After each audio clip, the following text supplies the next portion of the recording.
Bongga ang handa sa libing ni Dado na labis namang ipinagsalamat ni Princess sa peke niyang Mama Divina. Sinabi ni Divina kay Princess na malaki ang utang na loob niya kay tatay niya Dado na nagpalaki dito sa kanyang anak na si Princess, at kung hindi dahil umano kay Dado ay hindi niya natagpuan si Princess na anak niya umano. Pero walang kamalay-malay si Princess na bonggang handa na ginawa ni Divina ay isang selebrasyon sa napatahimik si Dado at wala nang nakaalam pa ng kanyang sikreto maliban na lamang kay Lailani.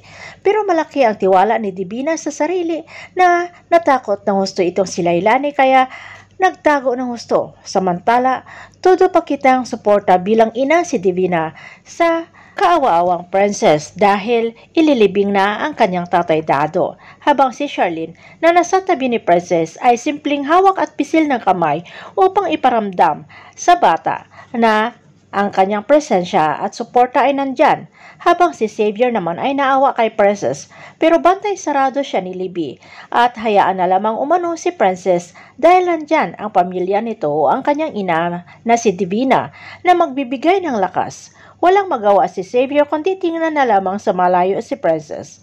Samantala parang ayaw iwan ni Princess ang ama kaya dala-dala ang larawan ng kanyang tatay Dado ay hindi pa alam ang tamang salita kundi hanggang sa muli na humihingi sa tatay niya ng pagbabantay at gabay sa kanya palagi. Samantala hindi pa nakalabas ng gusali si Princess, gayon din sila Charlene at Raymond ay lumindol ng napakalakas na gumuho ang kinaroroonan nila. Habang si Princess ay nakatago sa ilalim ng mesa pero natrap sa loob na walang signal ng telepono. Nagsusumigaw na humihingi ng tulong si Princess at naalala ang turo ng ama na laban lang at huwag susuko. Habang sa kinaroroonan nila Charlene at Raymond ay nagsibagsakan na ang mga poste at natumbahan ang paa at ulo ni Raymond.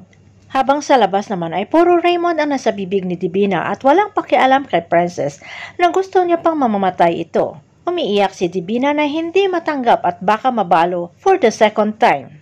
Doon naman sa kinaroroonan nila Raymond at Charlene ay hindi aalis itong si Charlene para iwanan si Raymond. Na kahit pinapaalis na ito ni Raymond ay hindi niya ito iiwan kahit maghiwalay na sila dahil tatay pa rin siya umano ng kanilang anak. Magugustuhan pa kaya ni Divina itong si Raymond kapag baldado na ito dahil sa pagdagan ng poste sa kanyang paa? Abangan na lang natin ang mga susunod na episode dito sa Prinsesa ng City Jail.